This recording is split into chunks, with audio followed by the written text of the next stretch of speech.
السلام علیکم ورحمۃ اللہ وبرکاتہ۔ الحمد للہ نحمده ونستعینه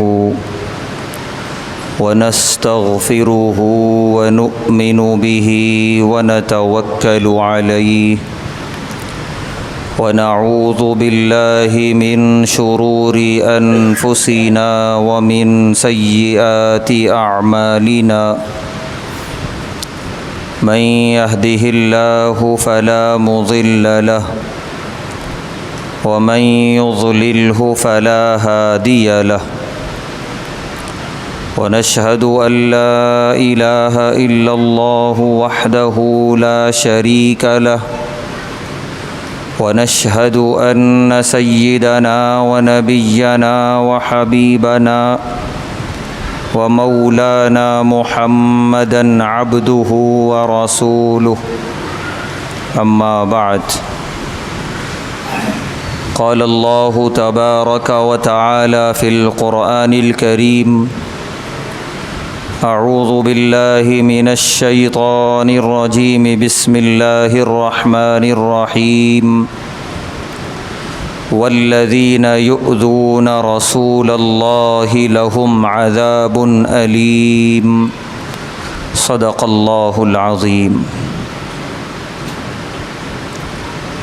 ہر طرح کی تعریف اور حمد و ثنا اللہ بزرگ و برتر کے لائق ہے، جس کا کوئی شریک نہیں، جس کا کوئی ساجھی اور ہمسر نہیں، جو ہمیشہ سے ہے اور ہمیشہ رہے گا۔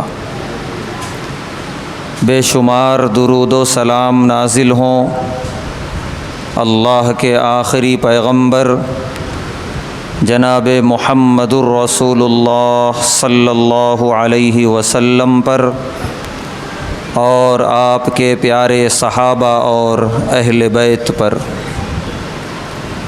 محترم حضرات، ہم سب صاحب ایمان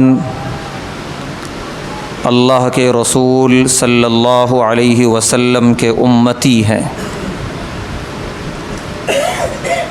یہ ایک بات مسلم ہے کہ اس روئے زمین پر جو جتنا عظیم شان والا ہوتا ہے،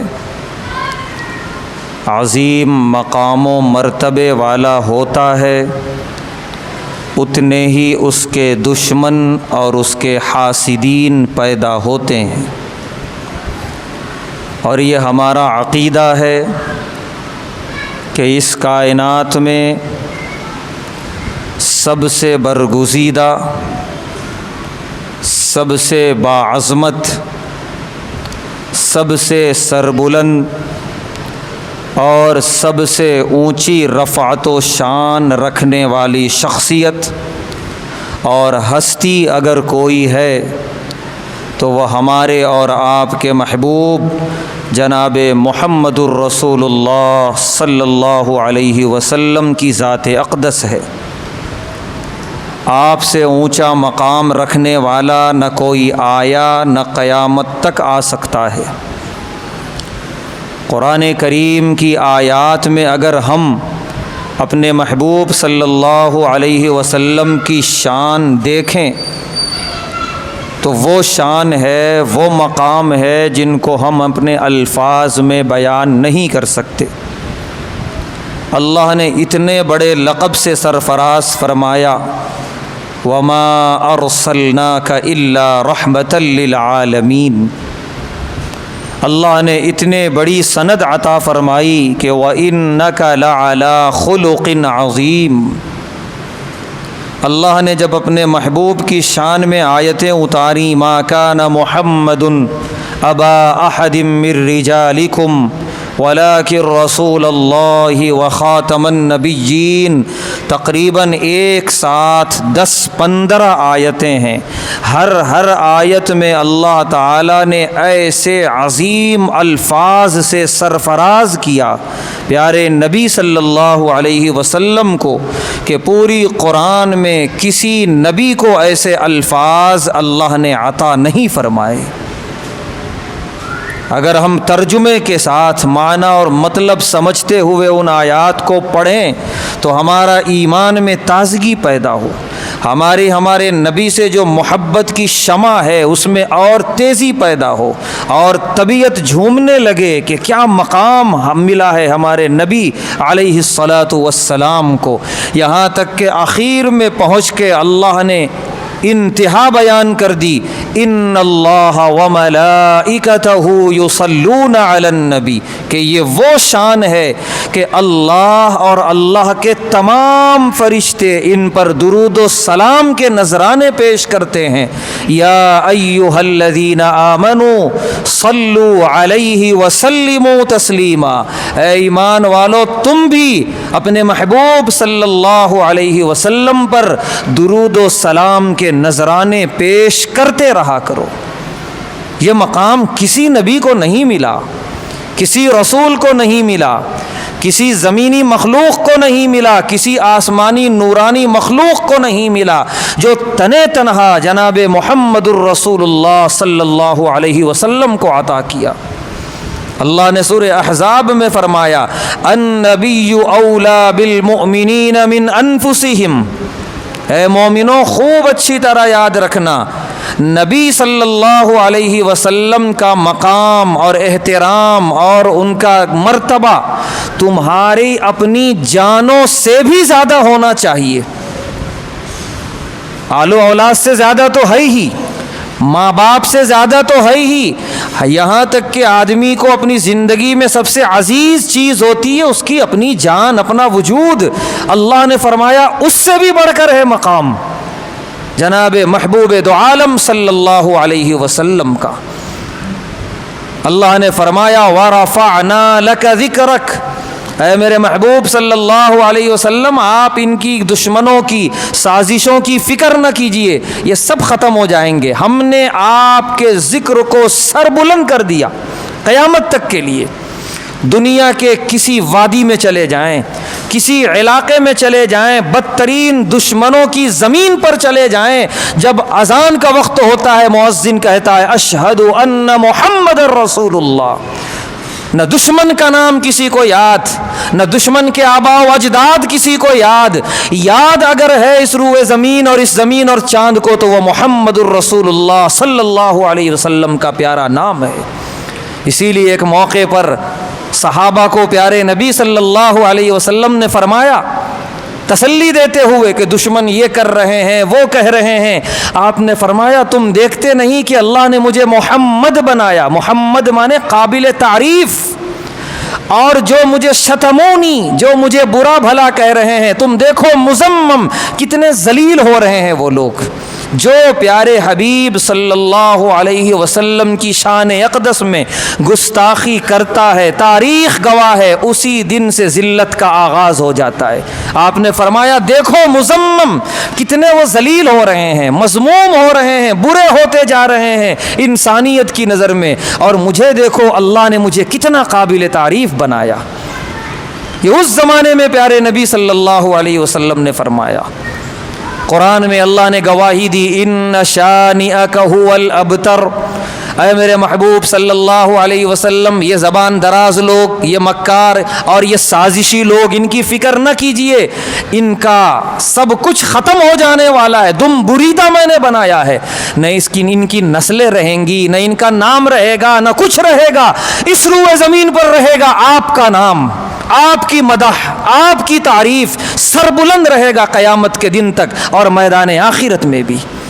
کیا مقام ہے پیارے دو عالم صلی اللہ علیہ وسلم کا کہ معراج میں جب بلایا اللہ تبارک و تعالیٰ نے تو اوپر اٹھاتے چلے گئے، رفعتوں کی رفعت، بلندی کی بلندی، یہاں تک کہ فرشتوں کے سردار بھی ہاتھ جوڑ دیے جبرائیل امین کہ اب اس سے آگے نہیں جا سکتا، اس سے آگے اگر پہنچ ہے تو صرف آپ کی ہے اور کسی کی نہیں ہے۔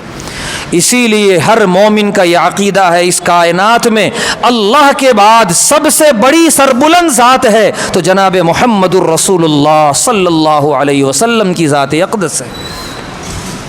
صرف جو آیتیں آپ کی شان میں اتری ہیں، جو سورتیں اتری ہیں سورہ محمد، اگر اس کا ترجمہ ہی کر دیا جائے تو ایک بڑا وقت نکل جائے گا، اور جب ہم پڑھیں وقت نکال کر تو ہمیں پتہ چلے گا کیا مقام ہے، کیا رفعت ہے، کیا بلندی ہے، کوئی پہنچ نہیں سکتا وہاں تک۔ ایسی عظیم الشان شخصیت کی شان میں اگر کوئی بد زبان، بد نسل، بد زبانی کرتا ہے، کیا بگڑنے والا ہے؟ ہمارے پیارے حبیب صلی اللہ علیہ وسلم کی شان کا جو مقولہ ہے کہ سورج کے اوپر تھوکو اپنے منہ پہ گرے گا، یہ اسی طرح کی ایک مثال ہے۔ وہ اپنی بد نسل ہونے کا تعارف کراتے ہیں، وہ اپنی بد خصلت اور انتہائی بدتینت ہونے کا تعارف کراتے ہیں ایسے لوگ۔ باقی جو شان ہمارے پیارے حبیب صلی اللہ علیہ وسلم کی ہے، ساری دنیا مل کر بھی اس میں ایک ذرہ برابر بھی کوئی کمی نہیں لا سکتی۔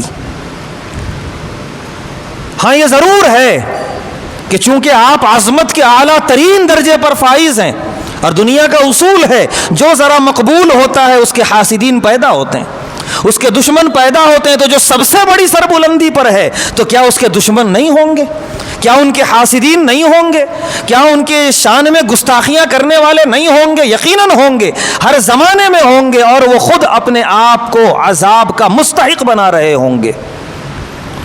سب سے پہلا گستاخ ابو لہب، کہ جب پیارے نبی صلی اللہ علیہ وسلم فاران کی پہاڑی پہ چڑھ کر اسلام کی دعوت دی تھی، لوگوں کو بلایا تھا اور بتایا تھا اسلام کے بارے میں، تو گستاخانہ لفظ جو کہے تھے سب سے پہلے ابو لہب نے، پیارے نبی صلی اللہ علیہ وسلم نے جواب میں کچھ نہیں فرمایا ہے۔ جتنی آپ کی شان میں گستاخیاں ہوئی، کسی کو آپ نے کوئی جواب نہیں دیا، عرش پر بیٹھا ہوا رب خود ہی جواب دے دیا کرتا تھا۔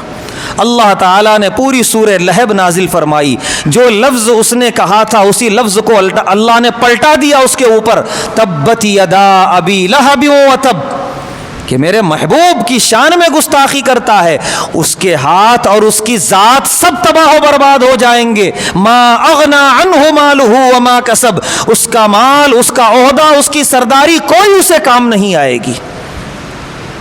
یہ الگ بات ہے کہ اللہ کے گھر میں دیر ہے، کیونکہ یہ دنیا فیصلے کی جگہ نہیں ہے، آخرت ہے فیصلے کی جگہ۔ دیر ہے لیکن اندھیر نہیں ہے۔ کچھ دنوں تک تو ابو لہب اسی طرح رہا، لیکن آ گیا اس کا آخری وقت، اور مکی ہی زندگی تھی ابھی پیارے نبی صلی اللہ علیہ وسلم کی۔ ایک بیماری ہوتی تھی عرب میں جو بہت کم لوگوں کو لگتی تھی، جسے عدسہ کہتے تھے۔ سارا جسم آہستہ آہستہ گلنے اور سڑنے لگتا تھا، اور اتنی بری بدبو آتی تھی کہ قریب رہنے والے بیوی بچے بھی دور بھاگ جاتے تھے۔ یہ بیماری کا شکار ہوا ابو لہب، کیونکہ اللہ نے فرمایا تھا پوری ذات اس کی تباہ و برباد ہوگی، اور وہ آغاز ہو گیا۔ اتنی بری بدبو کہ آس پڑوس لوگوں نے کہا کہ اس کو یہاں سے نکالو، اس بدبو سے ہمارا جینا حرام ہے۔ بالآخر اسے آبادی سے باہر لے جا کے صحرا میں لٹا دیا گیا۔ اتنی بری بدبو اور جسم کی ایسی کیفیت کہ دیکھ نہ سکے دیکھنے والا۔ کتابوں میں لکھا ہے کہ ایک بڑی لکڑی اور بمبو میں جو کھانے کا سامان ہوتا تھا باندھ کے دور سے دے کے رکھ کے آ جاتے تھے اس کے گھر والے، اس کے بیوی بچے، کوئی اور نہیں۔ اتنی بدبو تھی اور اتنا اس کا جسم خراب ہونے لگا تھا، کوئی قریب نہیں جاتا تھا۔ کتابوں میں لکھا ہے کہ قافلے جو گزرتے تھے آبادیوں کے باہر سے، جب وہاں سے گزرتے تو اپنی ناک بند کر کے گزرتے تھے، ایسی بدبو آتی تھی۔ اسی طرح تڑپ تڑپ کے مر گیا۔ نہ قریب میں گھر والے آئے، نہ بچے آئے، نہ کوئی اور آیا۔ وہ کب مرا وہ بھی نہیں معلوم۔ جب اس کی کراہنے کی آواز بند ہوئی تو لوگوں کو سمجھ میں آیا کہ اب یہ مر چکا ہے۔ گڑھا کھودا گیا، اب گڑھے میں اتارے گا کون اسے؟ کوئی تیار نہیں، کوئی اولاد تیار نہیں، کوئی نہیں۔ یہاں تک کہ وہی بڑی بڑی لکڑیوں اور بمبوؤں سے دور سے اس کی لاش کو ڈھکیل کے گڑھے میں گرایا گیا اور اوپر سے مٹی ڈالی گئی۔ سب سے پہلے گستاخ کا یہ انجام دنیا نے دیکھ لیا۔ گستاخ ناقابل معافی ہے، دنیا کا قانون اسے بچا لے تو بچا لے، اللہ کے دربار میں معافی نہیں ہے۔ دوسرا گستاخ تھا ابو جہل، پیارے نبی صلی اللہ علیہ وسلم کی شان اقدس میں گستاخیاں کرتا تھا، عرب کا سب سے بڑا سردار تھا، مکے کا سب سے بڑا جنگجو تھا، جنگی کرتب بازیاں اور مہارت اسے ایسی آتی تھیں کہ لوگ کہتے تھے کہ بڑے بڑے جنگجوؤں کو وہ میدان میں پانی پلا دیا کرتا تھا۔ جس جنگ کی وہ سپہ سالاری کر رہا ہو، کمانڈری کر رہا ہو، اس کا جیتنا یقینی سمجھا جاتا تھا۔ اتنا بڑا جنگجو تھا اور اسے اپنی ان صلاحیتوں پر اتنا فخر تھا کہ وہ متکبر تھا، مغرور تھا۔ بدر کے میدان میں اللہ اسے کھینچ لائے، جنگ بالکل شباب پہ ہو رہی ہے۔ حضرت عبد الرحمن بن عوف رضی اللہ تعالیٰ عنہ کہتے ہیں کہ 2 معصوم بچے میرے دائیں بائیں آ کے کھڑے ہو گئے جنگ کے دوران، ایک کا نام معوذ اور ایک کا نام معاذ۔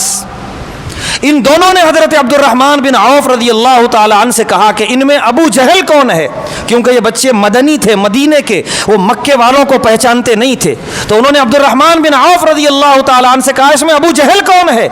عبد الرحمن بن عوف رضی اللہ تعالیٰ عنہ کہتے ہیں، بخاری شریف کی روایت ہے کہ میں ان دونوں کی عمر دیکھ رہا تھا جو ابھی سن بلوغ کو بھی نہیں پہنچے ہیں، اتنے چھوٹے ہیں، اور کتنے بڑے جنگجو کے بارے میں پوچھ رہے ہیں جنگ کے میدان میں، یعنی اپنی موت کو دعوت دینا ہے یہ۔ عبد الرحمن بن عوف رضی اللہ تعالیٰ عنہ کہتے ہیں میں نے سوال کیا بیٹو کیا بات ہے، ابو جہل سے تمہارا کیا مطلب؟ دونوں نے جو جملہ کہا کہ اے عبد الرحمن بن عوف رضی اللہ تعالیٰ عنہ، ہم نے سنا ہے ہمارے پیارے نبی کی شان میں گستاخیاں کرتا ہے، الٹے سیدھے الفاظ بولتا ہے، کوئی معمولی بات نہیں۔ ان بچوں کو ماؤں نے کیا سکھایا ہوگا اندازہ لگائیے۔ النبی اولی بالمؤمنین من انفسہم، اے بچوں نبی تمہاری جان سے بھی بڑھ کر ہے، یاد رکھنا۔ چنانچہ بچوں نے کہا ہمارے نبی کی شان میں گستاخیاں کرتا ہے، اس سے بڑی کوئی قباحت ہماری نظر میں اس روئے زمین پر نہیں ہے، آپ صرف بتائیے ابو جہل کون ہے۔ بخاری شریف کی روایت ہے، عبد الرحمن بن عوف رضی اللہ تعالیٰ عنہ کہتے ہیں ابھی یہ بات جاری تھی کہ ابو جہل مجھے نظر آیا، میں نے دونوں بچوں سے کہا کہ ابو جہل، وہ سامنے رہا۔ یہ دونوں بچے جو اتنے چھوٹے تھے کہ ابو جہل کے پیروں تک بھی نہیں پہنچ سکتے تھے، وہ گھوڑے پہ بیٹھا تھا، ان دونوں نے اپنی تلوار سے اس کے گھوڑے کے قدموں اور پیروں پہ وار کرنا شروع کیا، یہاں تک کہ اس کا گھوڑا زمین پہ گرا، وہ زمین پہ گرا۔ اندازہ لگائیے جب اللہ کسی کو ذلیل کرنے پہ آتے ہیں تو کیسا ذلیل کرتے ہیں۔ بڑے بڑے جنگجوؤں کو پانی پلانے والا میدان جنگ کے اندر آج 2 بچوں کے سامنے بے بس تھا، بے کس تھا، ذلیل و رسوا ہو کے زمین پہ گرا۔ جس طرح خیمہ کیا جاتا ہے اس طرح ان 2 بچوں نے ابو جہل کو مارا، اس پہ ٹوٹ پڑے، لیکن ایسا اللہ تعالیٰ نے اس پر عذاب نازل کیا کہ وہ پلٹ کے ان 2 بچوں میں سے کسی ایک پر بھی وار نہیں کر سکا، بے بس اور بے کس ہو گیا بالکل۔ اور 2 بچوں نے بڑا خوب کام کیا، جسم کے ایک ایک عضو کو مارا لیکن گردن کو چھوڑ دیا، تڑپتا رہا، وہ اپنی آنکھوں سے دیکھتا رہا میں کتنا بڑا جنگجو اور میں کس کے ہاتھوں سے آج مر رہا ہوں، 2 معصوم بچوں کے ہاتھوں سے۔ لہذا اس کی سانس چل رہی تھی، اسے سب نظر آ رہا تھا، لیکن اس کا ایک ایک عضو کاٹا جا رہا تھا، مارا جا رہا تھا۔ اسی حال میں وہ دونوں بچے چھوڑ کے چلے گئے کہ اسی طرح تو تڑپ تڑپ کے مرے، یہی تیری سزا ہے۔ جنگ ختم ہونے کے بعد پیارے نبی صلی اللہ علیہ وسلم نے حضرت عبداللہ بن مسعود رضی اللہ تعالیٰ عنہ سے فرمایا ذرا دیکھ کر آؤ کون مرا ہے، کیا حال ہے۔ جب گئے ہیں تو دیکھ رہے ہیں لاشوں کے بیچ میں کسی کی کراہنے کی آواز آ رہی ہے، اور کوئی اور نہیں، وہ ابو جہل تھا۔ اس کے بعد حضرت عبداللہ بن مسعود رضی اللہ تعالیٰ عنہ آگے بڑھے اور اس کی گردن اس کے جسم سے جدا کر دی، تو گھنٹوں وہ اسی طرح تڑپ تڑپ کے وہ کراہتا رہا۔ وقت کا سب سے بڑا مغرور متکبر 2 بچوں نے اسے سبق سکھایا، کس وجہ سے؟ پیارے نبی صلی اللہ علیہ وسلم کی شان میں گستاخی کرنے کی وجہ سے۔ بدترین ذلت یہ عرب کی سرزمین پر ایک عرب سردار کی ہوئی۔ قرآن میں جن کے بارے میں ذکر چل رہا ہے ان کا تذکرہ ہو رہا ہے۔ تیسرا ایک بڑا گستاخ ولید ابن مغیرہ، بدترین زبان تھی اس کے بارے میں تو مشہور ہے کہ یہ پیارے نبی صلی اللہ علیہ وسلم کی شان ہی میں نہیں، اس کی زبان ایسی تھی کہ اس کے اپنے بھی اس کی زبان سے محفوظ نہیں تھے، اتنی گندی زبان تھی اس کی۔ چنانچہ یہ پیارے نبی صلی اللہ علیہ وسلم کی شان اقدس میں بھی گستاخیاں کیا کرتا تھا، یہاں تک کہ جب سر سے اونچا ہوا پانی، اللہ تعالیٰ نے آیتیں اتاری ہیں سورہ قلم کے اندر، ولید ابن مغیرہ کی 10 برائی بیان کی اللہ نے، 10 برائیاں ایک ساتھ ہیں۔ عتلم بعد ذلک زنیم، ایک سے ایک 10 برائیاں اللہ نے ایک ساتھ گنوائی ہیں سورہ قلم کے پہلے رکوع میں۔ 9 برائیوں کے بارے میں ولید ابن مغیرہ نے اعتراف کر لیا کہ یہ 9 برائیاں میرے اندر ہیں۔ یہ بڑی عجیب بات تھی۔ ولید ابن مغیرہ کو پورا یقین تھا، ایمان نہیں تھا، یقین تھا کہ جو اترتا ہے مسلمانوں کے نبی پہ وہ انتہائی سچا ہوتا ہے۔ اس نے 9 کا اعتراف کر لیا کہ 9 برائیاں میرے اندر ہیں، بے شک ہیں، میں سرکش ہوں، میں برا ہوں، میں بد زبان ہوں، بد اخلاق ہوں، وہ سب کچھ ہیں۔ لیکن 10ویں برائی اللہ نے جو بیان کی اس کے بارے میں وہ بڑا بے چین ہو گیا۔ 10ویں برائی یہ تھی زنیم، کہ یہ بد نسل ہے، یہ اپنے باپ کی جائز اولاد نہیں ہے۔ اس نے بے چین کر دیا اسے کہ یہ کیا بات ہوئی، جہاں 9 سچائیاں ہیں یہ بھی سچائی ہوگی، یہ جھوٹ نہیں ہو سکتا۔ کتابوں میں لکھا ہے تفسیر کی، تلوار لے کر اپنی ماں کے پاس گیا کہ میری نسل کے بارے میں صاف صاف بتا دے، کیونکہ مسلمانوں کے نبی پہ اترا ہے کلام، جھوٹا آج تک میں نے نہیں دیکھا اسے، وہ سچ بول رہا ہے۔ ماں نے کہا کہ بس بات یہی ہے کہ تو بد نسل ہے۔ واقعہ اس نے آگے کا بیان کیا، یہاں بیان کرنا مناسب نہیں ہے، لیکن اس نے اعتراف کر لیا کہ تو اپنی جائز اولاد نہیں ہے اپنے باپ کی۔ وہ دن تھا، اور پھر ولید ابن مغیرہ کی موت تک کبھی سر اٹھا کے وہ مکے کے بازار میں نہیں چل سکا۔ سارے کفار کافر ہونے کے باوجود، قرآن کے دشمن ہونے کے باوجود یقین رکھتے تھے کہ جہاں 9 برائیاں اس کی ہم اپنی آنکھوں سے دیکھ رہے ہیں، 10ویں برائی بھی یقیناً صحیح ہوگی، لہذا اسے بہت نفرت کی نگاہ سے دیکھتے تھے اسے۔ وہ مر گیا، لیکن پھر وہ غرور، وہ تکبر اور وہ مزاج، وہ سب کبھی واپس لوٹ کر نہیں آ سکی، ذلیل ہو گیا، رسوا ہو گیا۔ شاید وہ تنہائی میں موت مانگتا رہا ہو کہ مجھے مر جانا بہتر ہے ایسے معاشرے میں رہنے سے۔ اس لیے یہ بات کہی جاتی ہے کہ جو گستاخیاں کرتا ہے، ہمارے نبی علیہ الصلاۃ والسلام کی شان میں کوئی فرق پڑنے والا نہیں ہے۔ ہاں، وہ اپنی بد نسل ہونے کا تعارف ضرور کراتا ہے، وہ بدتینت ہونے کا تعارف ضرور کراتا ہے، ہمیں پورا یقین ہے ضرور کہیں نہ کوئی غلطی ہوگی، ورنہ زبان کیسی بھی ہو، کسی کی شان میں کچھ بھی بول رہی ہو، پیارے نبی علیہ الصلاۃ والسلام کی زبان درازی وہی زبان کرے گی جو بدنسل ہوگی، انتہائی درجے کی بدتینت ہوگی۔ ہمیں یقین ہے، صرف امید نہیں ہے، یقین ہے۔ یہ گستاخیاں کرنے والوں کا انجام، پیارے نبی صلی اللہ علیہ وسلم نے صلح حدیبیہ کے بعد بڑے بڑے بادشاہوں کو خط لکھے تھے پوری دنیا کے اندر، اپنی نبوت کا تعارف کرایا اور اسلام کی دعوت دی، اور الگ الگ علاقوں میں الگ الگ صحابہ کو روانہ فرمایا خطوط کے ساتھ۔ ایک صحابی ہیں عبداللہ بن قحافہ رضی اللہ تعالیٰ عنہ، یہ گئے ہیں فارس کا جو بادشاہ تھا، خسرو پرویز اس کا نام تھا، آتش پرست تھا، آگ کی پوجا کیا کرتا تھا، اور پورا ملک فارس آگ کی پوجا کرتا تھا۔ یہ ان کے ذمے آئی ذمہ داری کہ وہ اس بادشاہ کو خط لے جا کر دیں گے۔ عبداللہ رضی اللہ تعالیٰ عنہ پہنچے ہیں فارس اور بادشاہ کے دربار میں پہنچے ہیں، خط پیش کیا ہے۔ اس نے خط پڑھا، خط پڑھنے کے بعد اس نے کہا کہ اتنی ہمت ہو گئی عرب کے لوگوں کو کہ وہ مجھ جیسے دنیا کے مضبوط بادشاہ کو یہ بات کہیں کہ ہمارے دین میں آ جاؤ، ہمارے مذہب میں آ جاؤ ورنہ جہنم میں جاؤ گے۔ اس کے بعد اس نے خط کو پھاڑ کے ٹکڑے ٹکڑے کر دیا۔ حضرت عبداللہ رضی اللہ تعالیٰ عنہ واپس مدینہ منورہ تشریف لائے، پیارے نبی صلی اللہ علیہ وسلم کے سامنے یہ بات رکھی۔ پیارے نبی صلی اللہ علیہ وسلم نے صرف ایک جملہ ارشاد فرمایا، اللہ اس کی سلطنت بھی ٹکڑے ٹکڑے کر دیں گے۔ 1 مہینہ نہیں گزرا، زبردست اختلاف ہوا فارس کے اندر۔ دنیا کی مضبوط حکومت تھی، 2 ہی حکومتیں تھیں جو پوری دنیا کو بانٹ لیے تھے آدھی آدھی، ایک روم اور دوسرا یہ فارس جس کا نیا نام ایران ہے۔ تو اس زمانے میں بہت طاقتور یہ فارس، آپسی ایسی خانہ جنگی ہوئی ہے بادشاہ کے محل میں۔ خسرو پرویز کے 18 بیٹے تھے، بڑا خاندان تھا، ایسی خون ریزی ہوئی ہے محل کے اندر۔ خسرو پرویز کی آنکھوں کے سامنے 17 بیٹے قتل ہو گئے ایک رات کے اندر۔ 18واں بیٹا جو سب سے چھوٹا تھا اس نے باپ کا قتل کر دیا خسرو پرویز کا۔ ایسی خانہ جنگی ہوئی ہے۔ وہی پیارے نبی صلی اللہ علیہ وسلم کے خط کے ٹکڑے کیے، آپ نے فرمایا سلطنت ٹکڑے ٹکڑے ہو جائے گی، لیکن کوئی سوچا بھی نہیں ہوگا سورج غروب ہو کے نکلنے سے پہلے پہلے سب کچھ درہم برہم ہو جائے گا۔ 17 بیٹے چلے جائیں گے، باپ بھی چلا جائے گا۔ 18واں بیٹا حکومت پر بیٹھا، لیکن کچھ دنوں کے بعد عوام نے اس کا بھی قتل کر دیا۔ پھر عوام نے ایک کا انتخاب کیا، وہ کچھ مہینے بادشاہ رہا، پھر اس کا بھی قتل ہو گیا۔ فارس فتح ہونے تک حضرت عمر بن خطاب رضی اللہ تعالیٰ عنہ کے دور میں فتح ہوا ہے، فتح ہونے تک کوئی بادشاہ کچھ مہینے تک ٹک کر حکومت نہیں کر سکا فارس کے اندر، قتل پہ قتل ہوتا رہا، پورا فارس ٹکڑوں ٹکڑوں میں بٹ گیا، تقسیم ہو گیا۔ جرم کیا تھا؟ میرے محبوب صلی اللہ علیہ وسلم کے خط کو پھاڑا تھا اس نے۔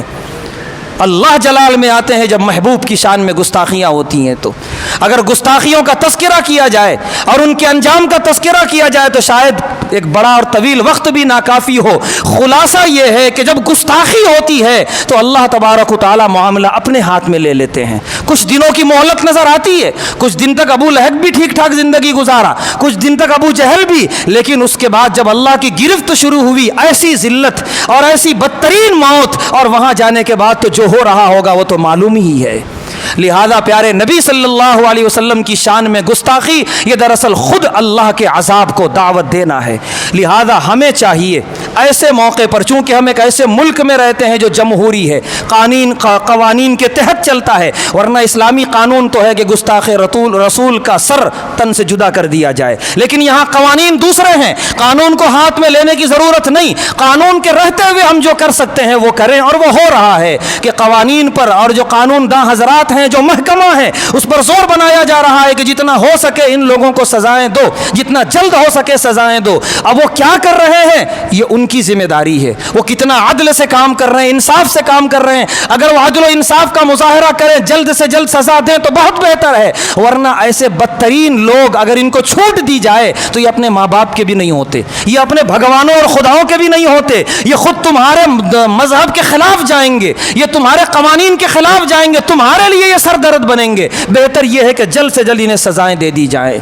اور دوسرا کام کرنے کا جو صحابہ کرام کیا کرتے تھے، چونکہ منافقین کا سردار عبداللہ بن ابی گستاخی کرتا تھا، صحابہ نے اس کا سر جدا کرنے کا ارادہ کیا، پیارے نبی صلی اللہ علیہ وسلم نے روک دیا۔ آپ رحمت للعالمین تھے، آپ اپنی ذات کے لیے بدلہ نہیں لیا کرتے تھے، تو بظاہر اس کی سزا موقوف ہوئی، لیکن صحابہ نے اس کے جواب میں اس کے برعکس کام کیا کہ جہاں جہاں منافقین کا اٹھنا بیٹھنا ہے وہاں پہنچتے اور پیارے نبی صلی اللہ علیہ وسلم کی جو ہے صدائیں بلند کرتے، آپ کے نعرے لگاتے، نعرے کا مطلب آپ کی صدائیں بلند کرتے، آپ کے نام کی، آپ کے قصیدے پڑھتے، آپ کی جو شان ہے وہ شان بیان کرتے، تاکہ انہیں اور جلن ہو، یہ اور جل بھن کے راکھ ہو جائیں اور ہمارے محبوب صلی اللہ علیہ وسلم کی شان سر بلند ہو۔ لہذا ہمیں چاہیے کہ اور اپنے نبی کی شان بیان کریں، اور اپنے نبی کی نعتیں پڑھیں، نبی کے قصیدے پڑھیں، نبی کے نام پہ درود و سلام کے نذرانے پیش کریں، اور نبی کی پاکیزہ سنتوں کو اپنی زندگی میں لے آئیں کہ وہ آنکھ بند کر کے کھولیں تو صرف نبی ہی نبی نظر آئیں، یعنی نبی کے اخلاق نظر آئیں،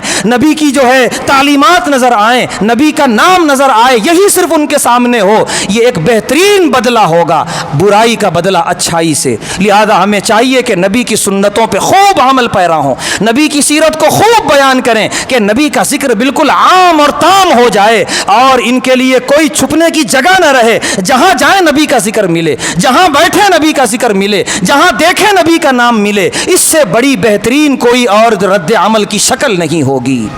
اور آخری درخواست کر کے اپنی بات ختم کرنا ہے کہ جب بھی کوئی گستاخی کرتا ہے، کوئی ملعون، کوئی بدنسل، ہمیں چاہیے کہ اس کو شیئر نہ کریں، یہ ضرور بتائیں لوگوں کو گستاخی ہوئی ہے، لیکن وہ جو الفاظ بولا ہے اسے شیئر نہ کریں۔ یہ صحابہ کا طریقہ ہے۔ کتنی گستاخیاں کی ابو لہب نے، ابو جہل نے، ولید ابن مغیرہ نے، آج تک کسی صحابی نے وہ الفاظ نہیں بتائے کہ انہوں نے کیا کہا، بس اتنا جانتے ہیں کتابوں کے اندر کہ وہ گستاخ تھا، کیونکہ ان الفاظ کو آگے بڑھانا یہ گستاخی کو اور ہوا دینا ہے۔ اس لیے وہ ویڈیوز اور وہ الفاظ قانون کے ماہرین کو بتائیں تاکہ انہیں پتہ چلے کہ کس درجے کی برائی ہے اور کس درجے کا اس پر دفع لگنا چاہیے، باقی عوام الناس میں اس کو شیئر نہ کیا جائے۔ یہ ضرور بتایا جائے کہ گستاخی ہوئی ہے اور ہمیں جاگنے کی ضرورت ہے، لیکن الفاظ کو آگے نہ بڑھایا جائے، اس سے گستاخی کو اور ہوا دینے کے مترادف ہوگا۔ اور صحابہ کرام کا طریقہ یہی رہا ہے کہ وہ گستاخی کے الفاظ کو ہضم کر جاتے تھے، ختم کر جاتے تھے۔ یہ ایک درخواست ہے، اللہ تبارک و تعالیٰ سے دعا ہے، اللہ تبارک و تعالیٰ ہم تمام کو محبوب دو عالم صلی اللہ علیہ وسلم کی ذات اقدس پر جینے اور مرنے کی توفیق عطا فرمائے، اور تمام گستاخان کو اسی دنیا میں سب کی آنکھوں کے سامنے عبرتناک سزائیں عطا فرمائے۔ وآخر دعوانا الحمد للہ رب العالمین۔